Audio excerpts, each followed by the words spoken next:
نحمده ونصلي على رسوله الكريم اما بعد فاعوذ بالله من الشيطان الرجيم بسم الله الرحمن الرحيم وما ارسلنا في قرية من نبي إلا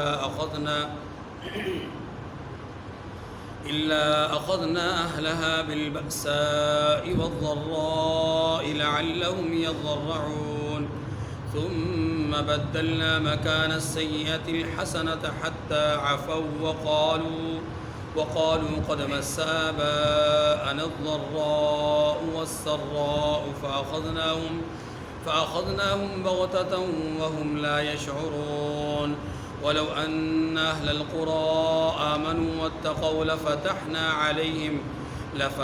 عليهم بركات من السماء والأرض ولكن كذبوا فأخذناهم بما كانوا يكسبون أفأمن أهل القرى أن يأتيهم بأسنا بياتا وهم نائمون أوامن أهل القرى أن يأتيهم بأسنا ضحى وهم يلعبون أفأمنوا مكر الله فلا يأمن مكر الله إلا القوم الخاسرون أولم يهد للذين يرثون الأرض من بعد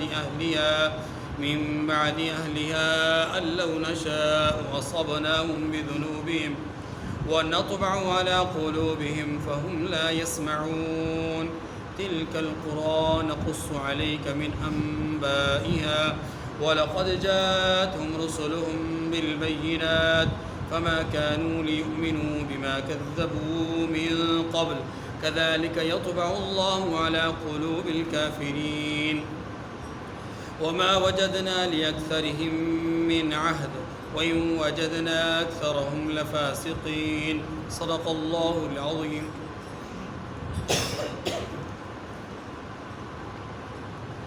سورۃ الاعراف کی آیت نمبر 94 سے آیت نمبر 102 تک 9 آیات کریمہ آپ کے سامنے تلاوت ہوئی. ان آیات کریمہ سے پہلے اللہ تعالیٰ نے 5 اقوام کا ذکر فرمایا: قوم نوح، قوم ہود، قوم صالح، قوم لوط اور قوم شعیب.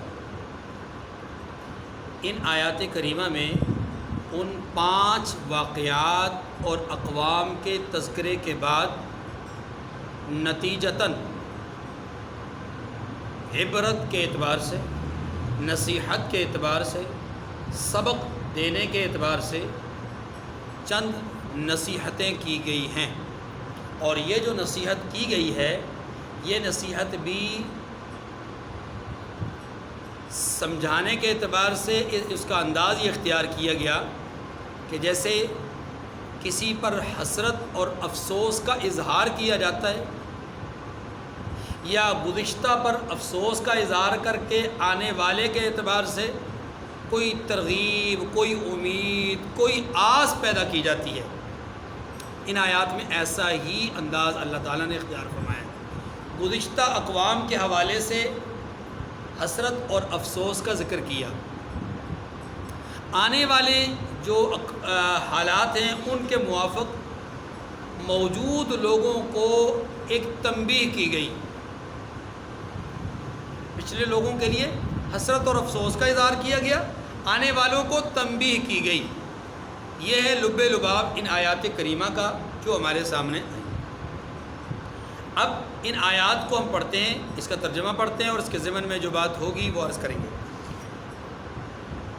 ارشاد ہوتا ہے: وَمَا أَرْسَلْنَا فِي قَرْيَةٍ مِّن نَّبِيٍّ إِلَّا أَخَذْنَا أَهْلَهَا بِالْبَأْسَاءِ وَالضَّرَّاءِ لَعَلَّهُمْ يَضَّرَّعُونَ ثُمَّ بَدَّلْنَا مَكَانَ السَّيِّئَةِ الْحَسَنَةَ حَتَّى عَفَوْا وَقَالُوا قَدْ مَسَّ آبَاءَنَا الضَّرَّاءُ وَالسَّرَّاءُ فَأَخَذْنَاهُمْ بَغْتَةً وَهُمْ لَا يَشْعُرُونَ.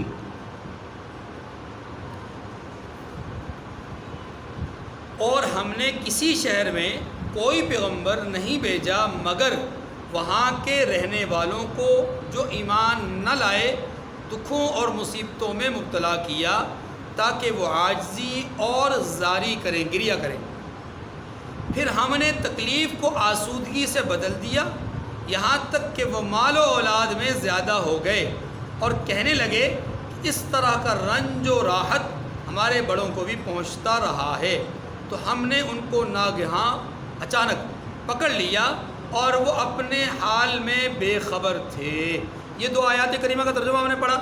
ان دو آیات کریمہ میں بتایا گیا ان آیات کریمہ میں یہ بتایا گیا ہے کہ اللہ تبارک و تعالیٰ کا ایک اللہ تبارک و تعالیٰ کی سنت رہی، یا اللہ تبارک و تعالیٰ کا انسانی معاشرے کے اعتبار سے ایک ضابطہ اور اصول رہا، اور وہ کیا کہ اللہ نے ہر قوم کی ہدایت کے لیے نبی کو بھیجا۔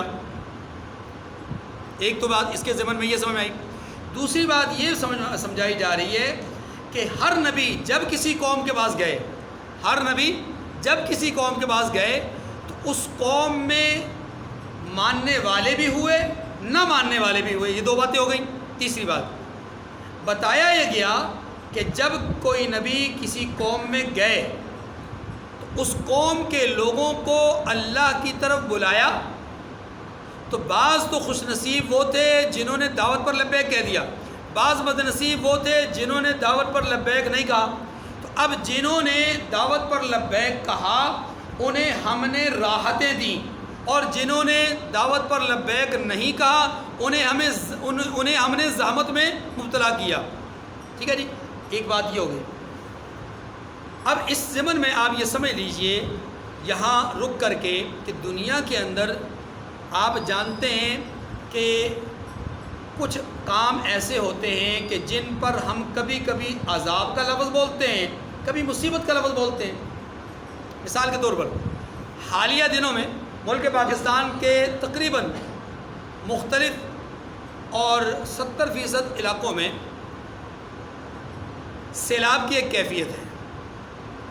اب اس سیلاب کو لوگ دو نظروں سے دیکھتے ہیں۔ کچھ لوگ وہ ہیں کہ جو اس کو عذاب کہہ رہے ہیں، کچھ وہ ہیں کہ جو اس کو مصیبت کہہ رہے ہیں۔ ہم نے اس بات کو سمجھنا ہے کہ عذاب کیا ہے، مصیبت کیا ہے، مصیبت کا مفہوم کیا ہے، عذاب کا مفہوم کیا ہے۔ اگر ہم اس بات کو سمجھیں گے تو ہم تمام تر اس طرح کے مسائل کو بخوبی سمجھ سکیں گے، جان سکیں گے۔ یہ بات ذہن نشین فرما لیجئے کہ اللہ تبارک و تعالیٰ نے اس کائنات میں یعنی اس زندگی میں بعض اوقات انسانوں کو ان کی غلطیوں، اجتماعی اور انفرادی غلطیوں پر متنبہ فرمایا ہے، تنبیہ فرمائی ہے۔ اس تنبیہ کا تعلق قطعاً عذاب سے نہیں ہے۔ جو تنبیہ ہوتی ہے وہ عذاب نہیں ہوتا، تنبیہ مصیبت ہوتی ہے، تنبیہ ایک آزمائش ہوتی ہے۔ اور یاد رکھیے کہ مصیبت اور آزمائش کے وقت میں نیک اور بد کا خیال نہیں رکھا جاتا۔ اللہ کرے میں اپنی بات سمجھا سکوں۔ تنبیہ جو ہوتی ہے، وارننگ جس کو کہتے ہیں، وارننگ عذاب نہیں ہوتا، وارننگ ایک آزمائش ہوتی ہے، ایک مصیبت ہوتی ہے۔ اور یاد رکھیے کہ مصائب جتنے بھی ہوتے ہیں ان کا جو مظہر ہوتا ہے یا ان کا جو مصداق ہوتے ہیں وہ صرف برے لوگ نہیں ہوتے، اس میں برے اور اچھے دونوں ہوتے ہیں۔ مثال دے کے بات سمجھاتا ہوں۔ جب زلزلہ آتا ہے تو نیک بھی اس میں متاثر ہوتے ہیں، برے بھی متاثر ہوتے ہیں، حتیٰ کہ جہاں مندر گرتے ہیں وہاں مسجدیں بھی شہید ہوتی ہیں۔ بات سمجھ رہے ہیں نا؟ یہ کیوں ہوتا ہے؟ یہ آزمائش ہوتی ہے، یہ مصیبت ہوتی ہے۔ ٹھیک ہے، اس کو ہم آزمائش اور مصیبت، امتحان کہہ سکتے ہیں، عذاب نہیں کہہ سکتے۔ اگر عذاب کا لفظ یہاں پر استعمال کریں گے تو پھر یاد رکھیے مسجد پر عذاب کا کس طرح تصور کریں گے۔ آزمائش اور امتحان ہے کہ ایوب علیہ السلام کو ایک مصیبت آن پڑی۔ اب آپ اس کو عذاب نہیں کہہ سکتے، عذاب کہیں گے دائرہ ایمان سے نکل جائیں گے۔ یونس علیہ السلام مچھلی کے پیٹ میں مصیبت ہے، آزمائش ہے، عذاب نہیں۔ تو یاد رکھیے دنیا میں جو اس طرح کے معاملات ہوتے ہیں، انفرادی ہوں یا اجتماعی ہوں، ان میں بعض اوقات تنبیہ مقصود ہوتی ہے، بعض اوقات بلندی درجات مقصود ہوتے ہیں۔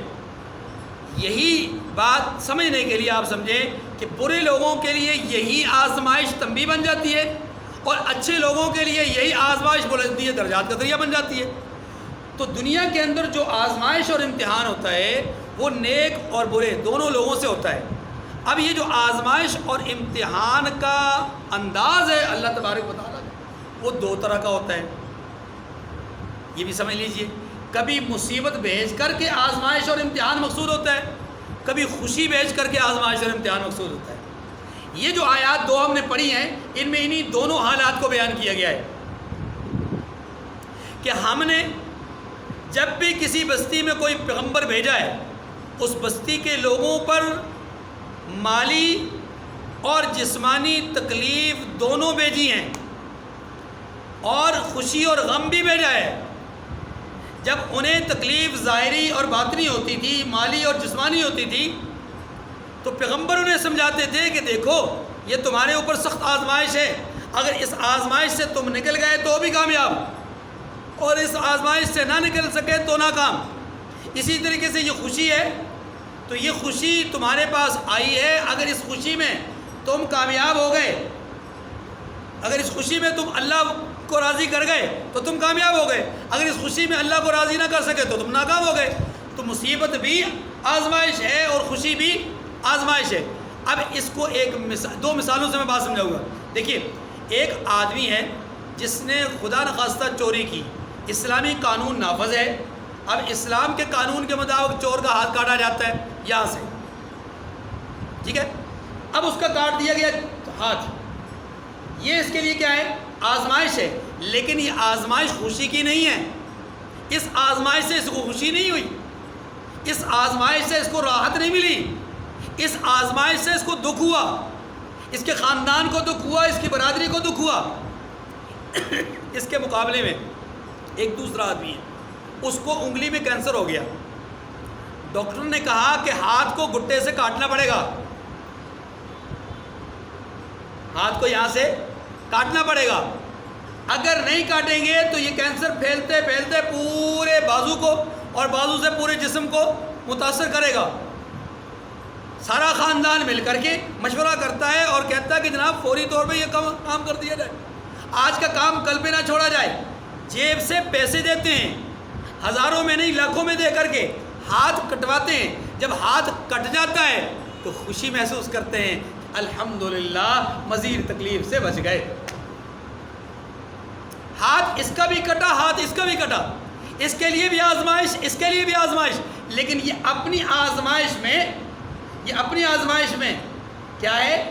ایسا ہے کہ اسے دکھ ہو رہا ہے، یہ اپنی آزمائش میں ایسا ہے کہ اس کو خوشی محسوس ہو رہی ہے۔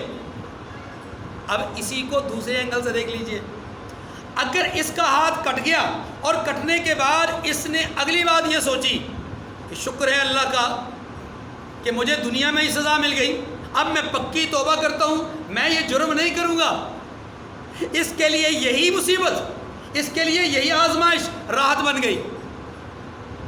اور وہ جس کا ہاتھ کٹا تھا کینسر کی وجہ سے، اب اس کی کینسر کا مرض تو آگے نہیں بڑھ رہا، لیکن اس نے اس بات پر دکھ کا اظہار کیا، اللہ کی شان میں اس نے فضول باتیں کرنا شروع کر دی، یا اعتراضات کرنا شروع کر دیے، شکوک و شبہات کا اظہار کرنا شروع کر دیا، شکوے کرنا شروع کر دیے، تو یہی راحت اس کے لیے زحمت بن گئی۔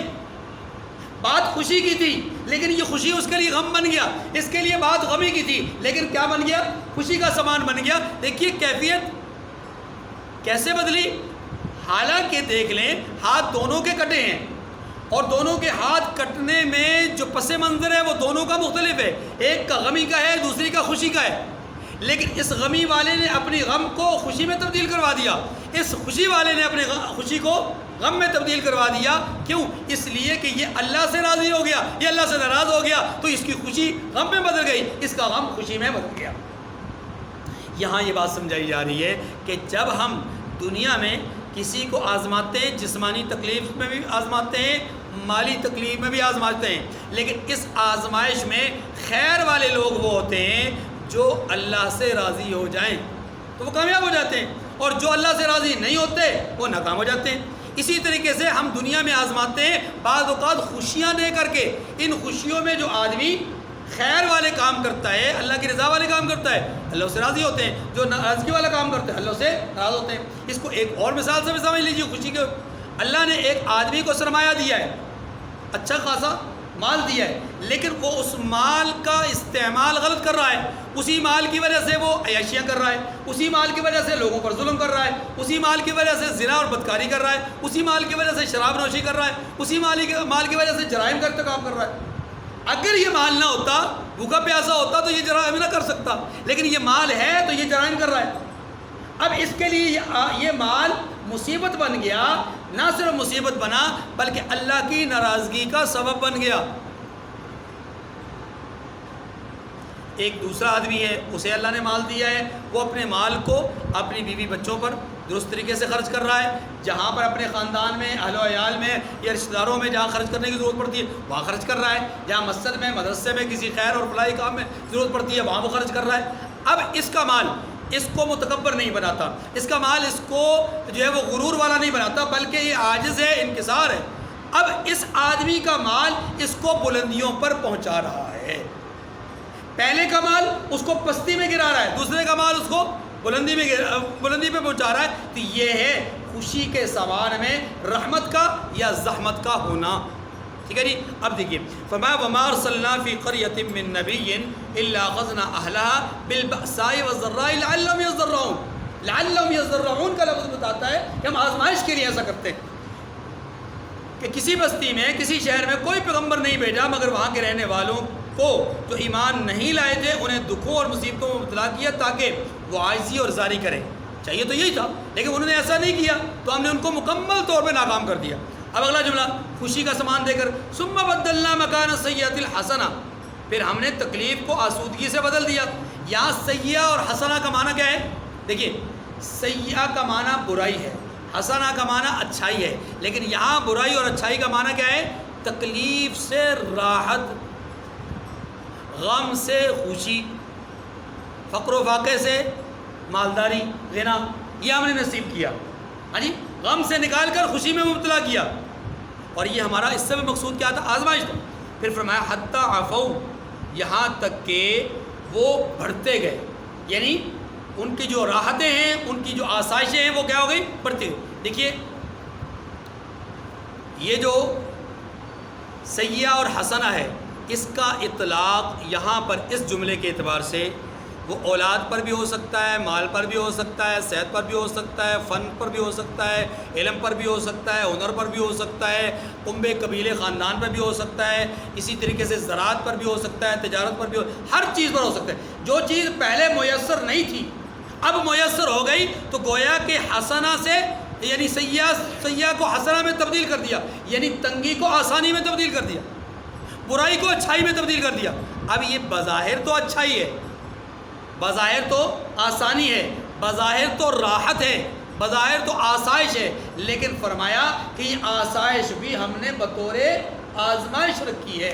وہ جس کا ہاتھ کینسر کی وجہ سے کٹ گیا اس کے پورے جسم کو بچا لیا، بظاہر تو آسائش ہے، راحت ہے، سامان ہے، لیکن اگر وہ اللہ سے راضی نہیں ہوا، شکوے کر لیے، اس نے گویا اپنی راحت کو، اپنی آسائش کو، اپنی آسانی کو اس میں تکلیف میں مبتلا کر دیا۔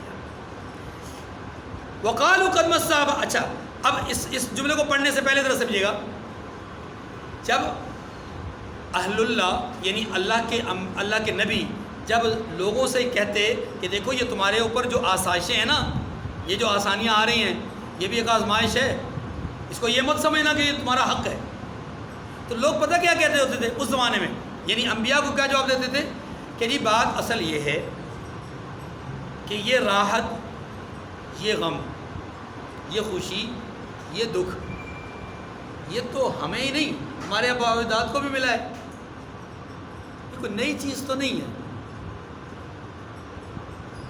اچھے اور برے لوگوں سب کو ملتا ہے، جو آپ کی نظر میں اچھے ہیں انہیں بھی کبھی راحت ملتی ہے، کبھی غم ملتا ہے، جو آپ کی نظر میں برے ہیں انہیں بھی کبھی راحت ملتی ہے، کبھی غم ملتا ہے، تو اس میں ہماری کون سی خصوصیت ہے؟ یہ تو آباء و اجداد کو بھی ملتا رہا، اس لیے یہ کوئی آزمائش نہیں ہے، یہ کوئی امتحان یہ دھوکہ ہے جو ایک انسان کو اللہ سے دور کرتا ہے۔ اسی کے لیے میں نے عرض کیا کہ دیکھیے بظاہر سیلاب ایک آزمائش ہے، اس میں اچھے برے بہہ رہے ہیں، مندر اور مسجد شہید ہو رہے ہیں، لیکن میرے بھائیوں یہ مصیبت اور آزمائش یا تو جنت میں جانے کا سبب بنے گی یا جہنم میں جانے کا سبب بنے گی۔ جس نے صبر کر لیا، جس نے اللہ کی رضا پر راضی ہونے کا فیصلہ کر لیا، جس نے اللہ سے شکوہ نہیں کیا، وہ اسی سیلاب میں اجر دوہرا اجر پالے گا۔ اور جس نے اس مصیبت میں اپنے آپ کو گرا دیا، جس نے اس مصیبت میں شیطان کے حملے سے جو متاثر ہو گیا تو وہ ناکام ہو گیا۔ وہ مصیبت اور آزمائش ایک ہی ہے، لیکن ایک فریق کو جنت میں لے جائے گی، دوسرے فریق کو۔ یہی بات انبیاء ان کو سمجھاتے رہے کہ یہ جس کو تم خوشی غم کہہ رہے ہو اور یہ اچھے اور بروں کے لیے سب کے لیے ہو رہی ہے، بظاہر یہ اچھائی ہے، بظاہر یہ خوشی ہے یا بظاہر یہ غم ہے، لیکن یاد رکھنا یہ غم بھی آزمائش ہے، یہ خوشی بھی آزمائش ہے۔ بہت سارے لوگ غم میں مبتلا ہو کر اپنے درجات کو بلند کر لیتے ہیں اور بہت سارے لوگ خوشی میں مبتلا ہو کر جہنم میں چلے جاتے ہیں۔ ٹھیک ہے جی، اب آگے دیکھیں، اللہ پاک فرماتے ہیں فَأَخَذْنَاهُمْ بَغْتَةً وَهُمْ لَا يَشْعُرُونَ، یہ مسلسل انہیں رنج اور راحت ہماری طرف سے پہنچتا رہا۔ اللہ پاک فرماتے ہیں کہ ہم نے انہیں اچانک پکڑ لیا اور وہ اپنے حال میں بے خبر تھے، یعنی انہیں اندازہ ہی نہیں تھا کہ اس طرح ہم پکڑے جائیں گے۔ وہ تو موجے کر رہے تھے، راحت کا سامان تھا، خوشی کا سامان تھا، ہر طرح کا خوشیوں کے شادیانے بج رہے تھے، لیکن اچانک کیا ہوا؟ طوفان آیا، زلزلہ آیا، مصیبت آئی، آگ لگ گئی، کوئی آفت آ گئی، اور اس آفت میں جو جکڑے گئے، اور اس آفت میں جکڑنے کے بعد ان کا نام و نشان مٹا دیا۔ یہ کافروں کے لیے، یہ کس کے لیے ہے؟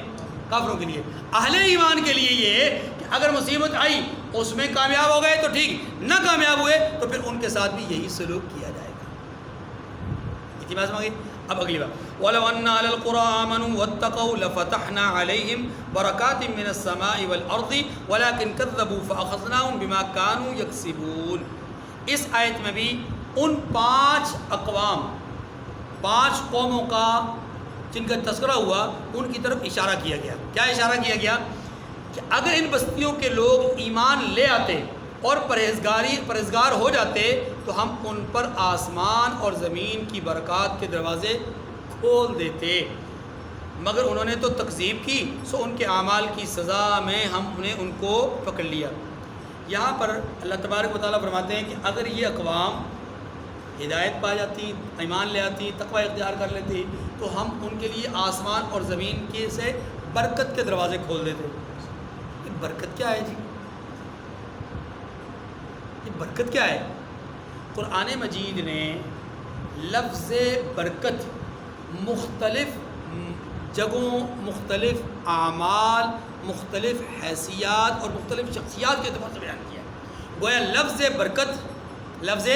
برکت کا اطلاق جگہ پر بھی ہوتا ہے، اعمال پر بھی ہوتا ہے، شخصیات پر بھی ہوتا ہے۔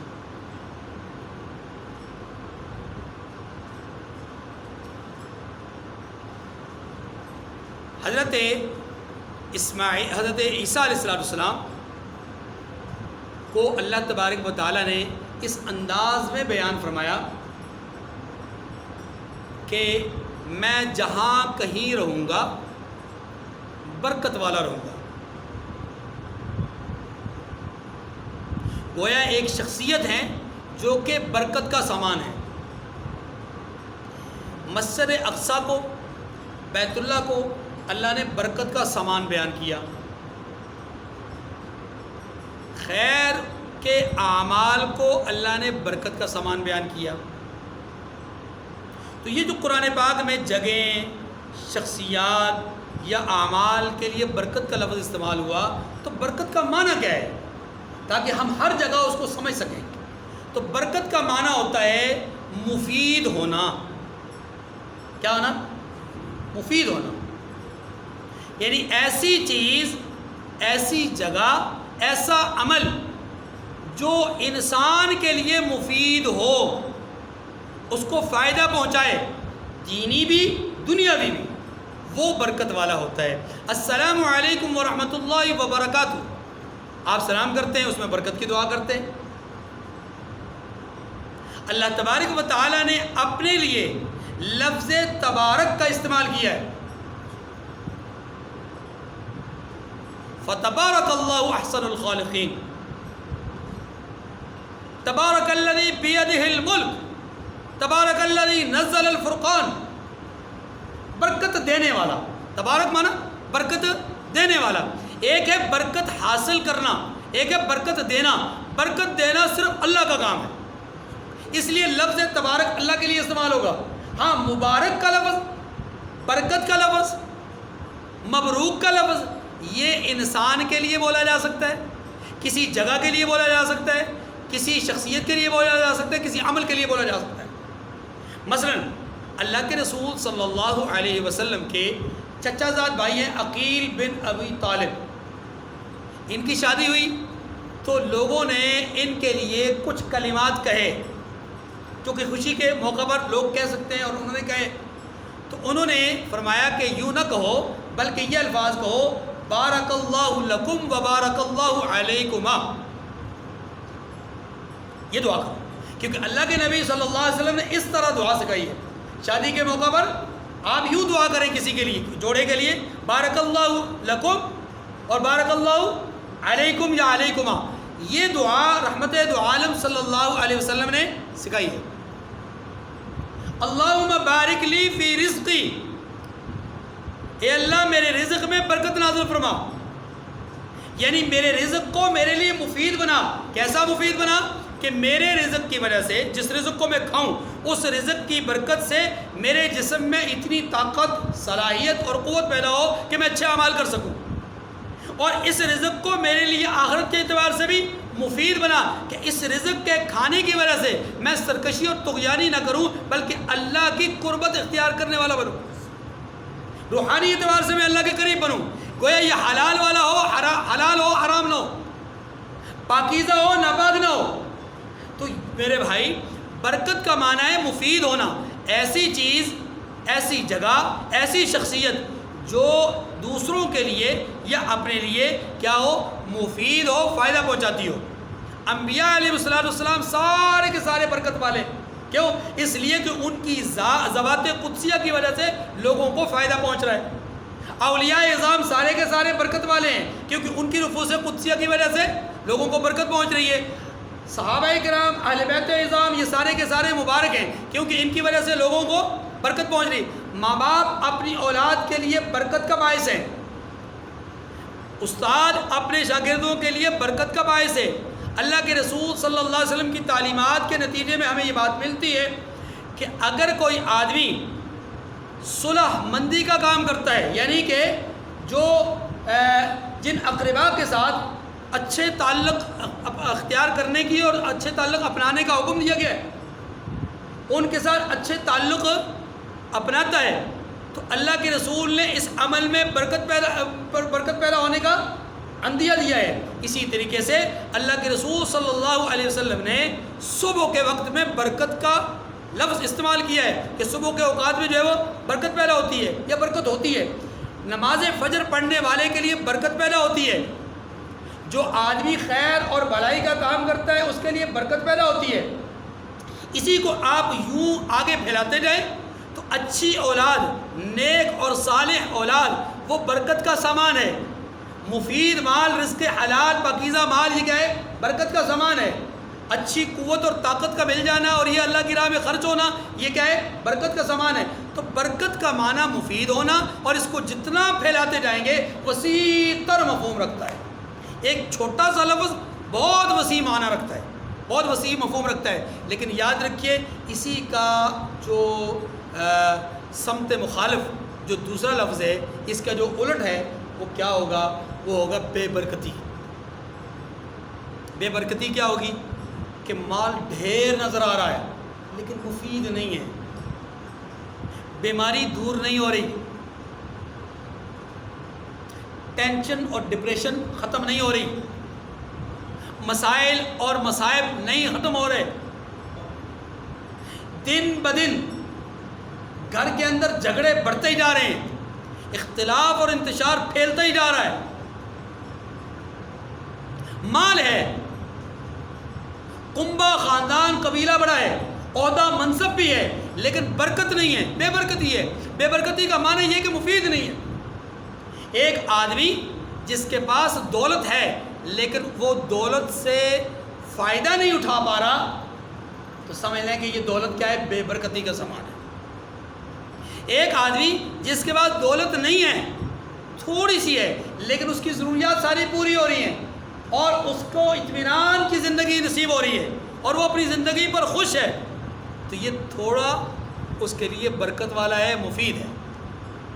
ٹھیک ہے جی، چلے۔ وَلَوْ أَنَّ أَهْلَ الْقُرَىٰ آمَنُوا وَاتَّقَوْا لَفَتَحْنَا عَلَيْهِمْ بَرَكَاتٍ مِّنَ السَّمَاءِ وَالْأَرْضِ۔ اب آسمان اور زمین سے برکت کے دروازے کھولنے کا مطلب بالکل آپ کے سامنے آ گیا۔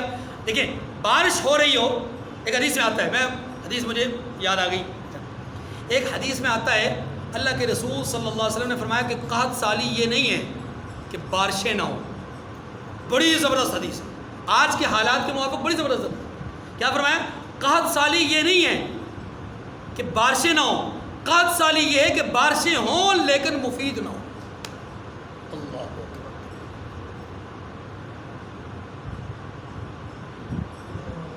بارشوں کا نہ ہونا یہ قحط سالی نہیں ہے۔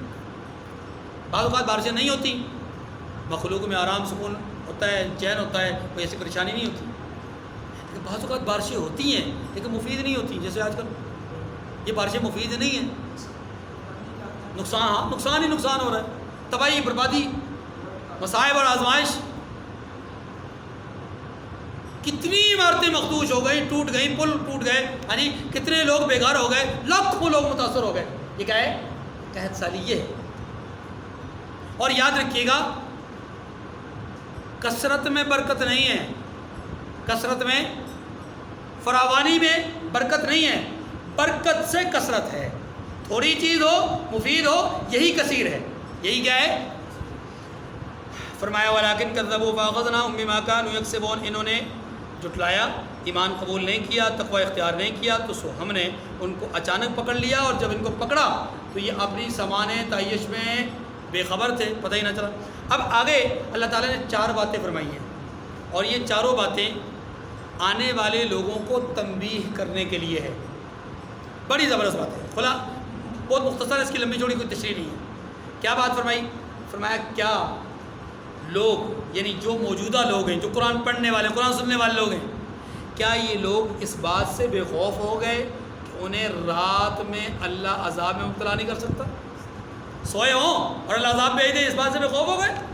نمبر 2، کیا اس بات سے بے خوف ہو گئے کہ صبح سورج طلوع ابھی ہو رہا ہو، چاشت کا وقت ہو، ہاں جی، اشراق کا وقت ہو، ابھی تازہ تازہ سورج طلوع ہو، تازہ تازہ روشنی میں گہرے، اور ایسے میں اچانک ان پر عذاب آ جائے؟ کیا اس بات سے بے خوف ہو گئے؟ کیا اس بات سے بے خوف ہو گئے کہ دن کو قیلولہ کریں اور ہم عذاب میں مبتلا کر دیں؟ یہ لوگ سوچتے کیوں نہیں ہیں؟ انہوں نے پچھلی اقوام کے تذکرے سننے کے بعد، اب ایک اور انداز، پچھلی اقوام کے تذکرے سننے کے بعد، پڑھنے کے بعد، انہوں نے ان سے رہنمائی کیوں نہ لی، ہدایت کیوں نہ پائی، سیکھا کیوں نہیں کہ نافرمان کبھی بچ نہیں سکتے اور فرمانبردار کبھی ناکام نہیں ہو سکتے؟ یہ سیکھا کیوں نہیں؟ اور چوتھی بات فرمایا کیا اس بات سے بے خبر ہو گئے یا بے خوف ہو گئے کہ اللہ کی خفیہ تدبیر بھی ہے؟ اللہ کی خفیہ تدبیر بھی، کیا اس خفیہ تدبیر سے بے خوف ہو گئے؟ انہیں بے خوف نہیں ہونا چاہیے۔ ٹھیک ہے، دیکھیں، افامن اہل القریٰ ان یأتیہم بأسنا بیاتا وہم نائمون، کیا بستیوں کے رہنے والے اس سے بے خوف ہیں کہ ان پر ہمارا عذاب رات کو واقع ہو اور وہ بے خبر سو رہے ہوں؟ بستیوں کے رہنے والے کون؟ موجودہ دور کے لوگ، مکہ مکرمہ اور اس کے اطراف و اکناف میں مشرکین، آج کے دور کے لوگ، آنے والے، قیامت تک کے تمام انسانوں کے لیے یہ کتاب ہے۔ اسی طریقے سے فرمایا اور کیا اہل شہر اس سے نڈر ہیں کہ ان پر ہمارا عذاب دن چڑھے آ نازل ہو اور وہ کھیل رہے ہوں؟ ہاں جی، کہیں کوئی کپ ہو رہا ہو، لوگ اس میں مغن ہوں، کوئی لوگ اس میں مصروف ہوں اور چھکے چوکے پر تالیاں بجا رہے ہوں، اچانک کوئی عذاب آ جائے اور تباہ و برباد ہو جائے، بے خوف ہو گئے۔ آگے فرمایا افامنوا مکر اللہ، اللہ اکبر، کیا یہ لوگ اللہ کے داؤ کا ڈر نہیں رکھتے؟ یعنی اللہ کی خفیہ تدبیر کا خوف نہیں ہے ان کو؟ فلا یامن مکر اللہ الا القوم الخاسرون، اللہ خود ہی فرماتے ہیں کہ سن لو، اللہ کی خفیہ تدبیر سے وہی لوگ بے خوف ہوتے ہیں جو خسارہ پانے والے ہیں۔ اولم، چوتھی بات، اولم یأت للذین یرثون الارض من بعد اہلها ان لو نشاء اصبناهم بذنوبهم ونطبع على قلوبهم فهم لا يسمعون، کیا ان لوگوں کو جو اہل زمین کے مر جانے کے بعد زمین کے مالک ہوتے ہیں، یہ امر موجب ہدایت نہیں ہوا؟ اگر ہم چاہیں تو ان کے گناہوں کے سبب ان پر مصیبت ڈال دیں۔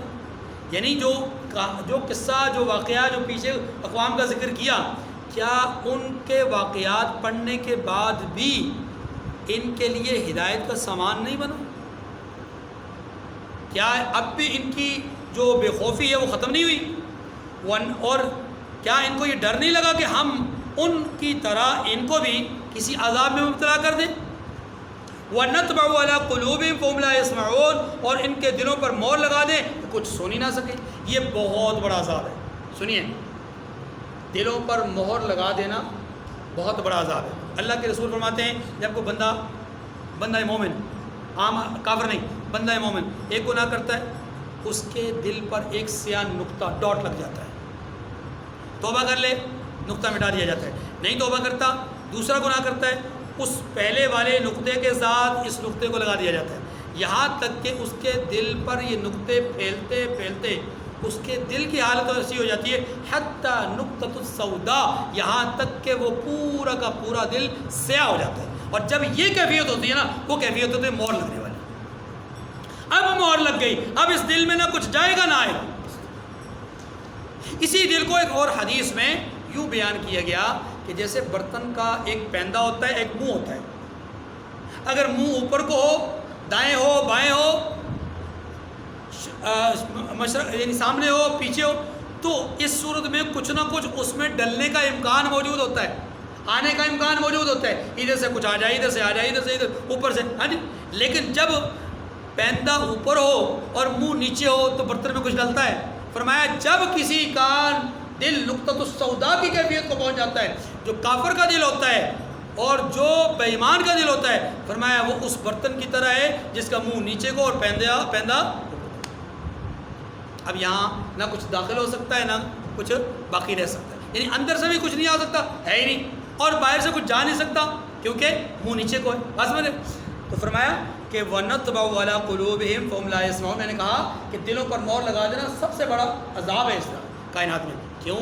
اس لیے کہ یہ وہ کیفیت ہے کہ اس کے بعد ہدایت کا امکان ختم ہو جاتا ہے۔ اور اللہ سے ہمیشہ دعا کیا کریں، یا اللہ ہدایت کی توفیق نہ چھیننا، نیکی کی خیر کی توفیق کو نہ چھیننا۔ تلک القرآن نقص علیک من انبائها ولقد جاءتهم رسلهم بالبینات فما كانوا ليؤمنوا بما كذبوا من قبل كذلك يطبع الله على قلوب الكافرین۔ یہ بستیاں ہیں جن کے کچھ حالات ہم آپ کو سناتے ہیں۔ کون سی بستیاں؟ یہ 5 بستیاں اور ان جیسی اور بھی بستیاں، اور ان کے پاس ان کے پیغمبر نشانیاں لے کر آئے مگر وہ ایسے نہیں تھے کہ جس چیز کو پہلے جھٹلا چکے ہوں اسے مان لیں۔ اسی طرح خدا کافروں کے دلوں پر مہر لگا دیتا ہے۔ اس جملے کو سمجھیے، بعض لوگوں کا مزاج ایسا ہوتا ہے کہ وہ اتنے سخت مزاج ہوتے ہیں، ایک دفعہ منہ سے نہ نکل گئی نا، 1000 دلائل آپ دے دیں، ڈرائیں دھمکائیں جو مرضی کریں، ان کے منہ کی نہ ہاں میں نہیں بدلتی، انکار اس بات میں نہیں بدلتا، شر خیر میں نہیں بدلتا۔ یہ اسی کی کیفیت ہو گیا، اور یہ انتہائی کیفیت ہے۔ کذالک یطبع اللہ، فرمایا اسی طرح اللہ کافروں کے دلوں پر مہر لگا دیتا ہے۔ وما وجدنا لاکثرهم من عہد وان وجدنا اکثرهم لفاسقین، اور ہم نے ان میں سے اکثروں میں عہد یعنی وفا نہیں دیکھی۔ وفا کیا مطلب؟ عہد سے مراد 2 قسم کی چیزیں، یا تو عہد الست ہے جو تمام کی تمام ارواح سے اللہ نے لیا تھا آسمان، جس کا تذکرہ اسی صورت میں آگے آئے گا۔ اگر تو یہ مراد ہو تو تب بھی درست ہے، اور اگر یہ مراد نہ ہو بلکہ ایک اور عہد بھی ہو سکتا ہے، اور اس کی طرف ذرا اشارہ کروں گا۔ جب انسان کسی مصیبت میں ہوتا ہے نا، کسی تکلیف میں ہوتا ہے، کسی پریشانی میں ہوتا ہے، تو اس وقت نا بڑی اللہ تعالیٰ سے عہد و پیمان کرتا ہے، یا اللہ اب کے بعد اس مصیبت سے نکال دینا، میں پکا نمازی بن جاؤں گا، 4 دیگیں دوں گا، یہ کروں گا وہ کروں گا، ہاں جی. اور وہ جب وہ میٹھی اور لونی والی بات ہے، جب مصیبت ختم ہو گئی تو کون سی دیگ. تو یہ حالات ہے. اللہ تعالیٰ نے اسی کی طرف اشارہ کیا کہ یہ لوگوں پر جب ہم کسی مصیبت اور آزمائش کو بھیجتے تو یہ اس وقت عہد کرتے تھے اب ہم پکے مومن ہو جائیں گے، لیکن جب اس مصیبت سے نکلتے تو پھر وہی بپھر جاتے، پھر وہی مستیاں خرمستیاں شروع ہو جاتی، جیسا کہ موسیٰ علیہ السلام کی قوم کے بے شمار واقعات آگے ہمارے سامنے آئیں گے. اسی طرح حضرت موسیٰ علیہ السلام کی قوم کے بے شمار واقعات، کوئی طور آسمانوں پہ، کوئی طور ان کے سروں پہ لا کر کھڑا کر، زمین سے اٹھا کر ان کے سروں پہ لا کر کھڑا کر دیا. مانتے ہو کہ پہاڑ کو گرا دیں اوپر؟ کہا جی مانتے ہیں، اب کی بار نافرمانی نہیں کریں گے. آپ پہاڑ ہٹوا دیجئے اللہ سے فریاد کر کے، اب کی بار نافرمانی نہیں کریں گے. پہاڑ ہٹا، پھر نافرمانی شروع. وما وجدنا لأکثرهم من عہد، اکثر لوگوں کو ہم نے وفادار نہیں پایا، یعنی عہد پورا کرنے والا نہیں پایا. وَإِن وَجَدْنَا أَكْثَرَهُمْ لَفَاسِقِينَ، اور ان میں اکثروں کو دیکھا تو بدکار ہی دیکھا ہے، فاسق ہی دیکھا ہے. اللہ تعالیٰ مجھے آپ کو سمجھنے کی توفیق نصیب فرمائے. وآخر الدعوانا الحمد للہ رب العالمین.